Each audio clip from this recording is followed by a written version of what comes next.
సభ్య సమాజం తలదించుకోవాలని అంటాం కదా మనం. ఇలాంటి మాటలు విన్నప్పుడు దించుకోవాల్సింది సభ్య సమాజం కాదు, టీడీపీ దించుకోవాలి, టీడీపీ నాయకులు దించుకోవాలి, ఆ పార్టీ అధినేత, కూటమి అధినేతలు వీళ్ళందరూ తలదించుకోవాలి.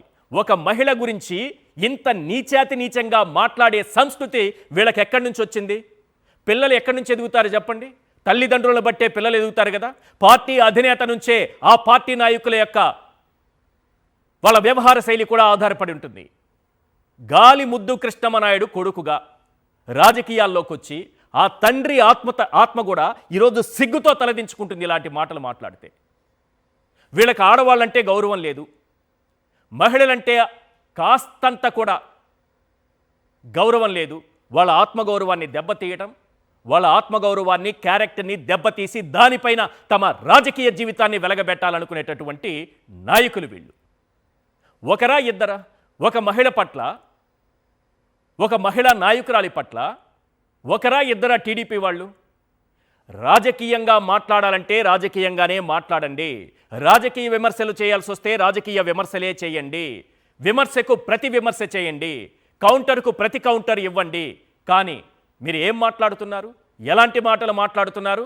తిరిగి ఎవరైనా మిమ్మల్ని, మీ ఇంట్లో మహిళల్ని అంటే గుక్కబట్టి ఏడుస్తారే, ఇలా ఒక మహిళను ఆ విధంగా మాట్లాడచ్చా? ఇదే గాలి భానుప్రకాష్ గారు. సార్, మీ ఇంట్లో కూడా మహిళలు ఉంటారు సార్, ఇలా మాట్లాడుతున్నందుకు దయచేసి మీరు నన్ను క్షమించాలి. మీ ఇంటి ఆడపడుచుల్ని ఎవరైనా ఇలాంటి మాటలు మాట్లాడితే మీ మనసు ఎంత బాధపడుతుందో చెప్పండి. ఏం మాట్లాడారు మీరు? ఒకసారి మళ్ళీ ఈ సభ్య సమాజానికి వినిపించండి. సిగ్గుతో తలదించుకోవాల్సింది ఎవరో వాళ్లే తీర్పునిస్తారు. ప్లీజ్. ఆమె 2000 రూపాయలకి ఏ పన్నా చేసేది. మార్కెట్లో ఉందా మాట? నాకేమో చెప్తారు. అలా అంటాను. వాళ్ళు 2000 కోట్లు పోయింది. నువ్వా నీతులు చెప్పేది? ఇంకా తిరుమంజం అంట. నువ్వు రేపు అదే ఒక 4 రోజులు అదే రోడ్డు మీద పో. నువ్వా నీతులు చెప్పేది? ఈ నాయకుడు మాత్రమే కాదు సార్, టికెట్లు ఇచ్చి ఇలాంటి వాళ్ళని ఎంకరేజ్ చేయడంలో చంద్రబాబు గారు మొదటి ప్లేస్లో ఉంటారు.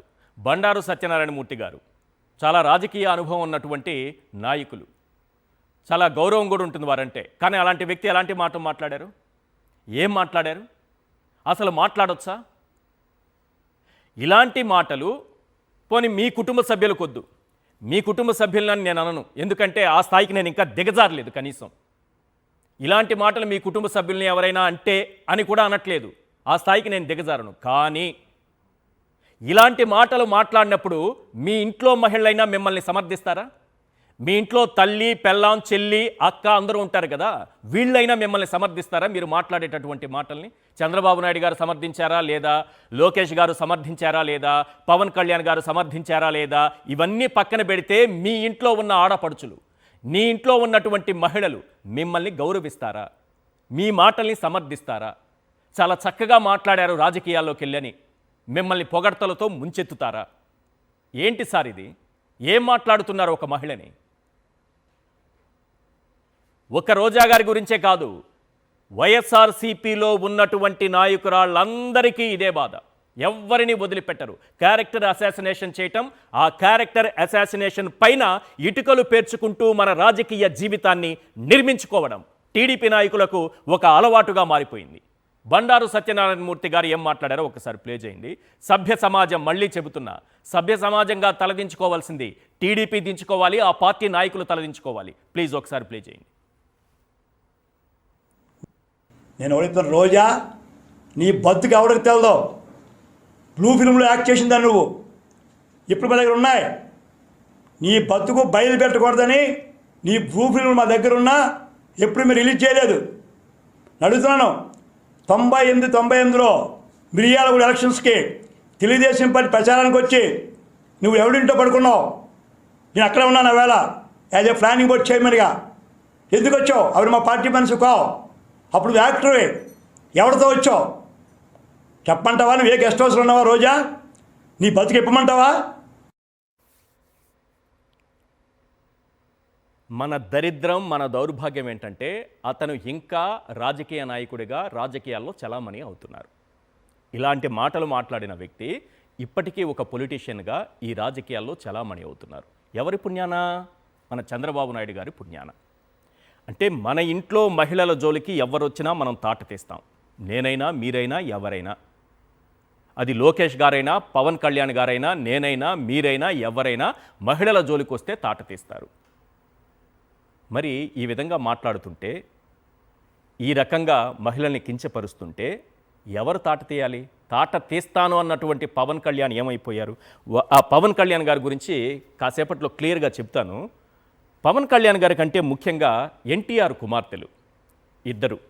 ఒకరు పురంధేశ్వరి గారు, నారా భువనేశ్వరి గారు. ఇద్దరికీ చేతులు జోడించి నమస్కరించి, అమ్మా మొన్నటికి మొన్న మీరిద్దరూ ఏం మాట్లాడారు?